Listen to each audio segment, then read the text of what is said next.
They say kindness is easy when you have plenty. But what about when you have almost nothing?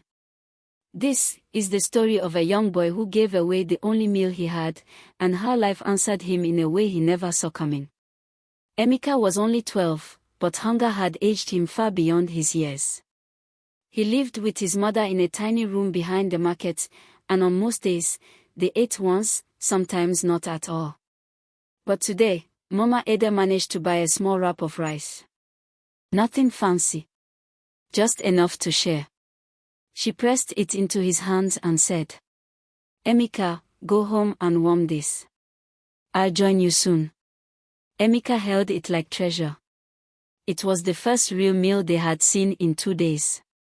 On his way home, Emeka passed the mango tree near the junction, the one everybody used as shade when the sun was unforgiving. And there, sitting alone on the dusty ground, was an old man. His clothes were torn. His hands shook softly.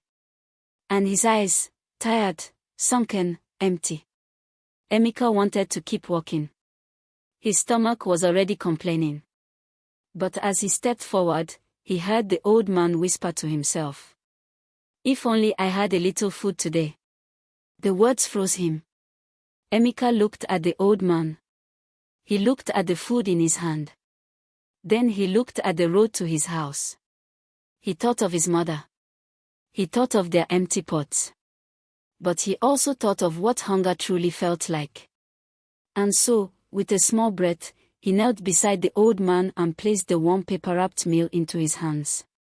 The old man stared at it, then at Emeka, speechless.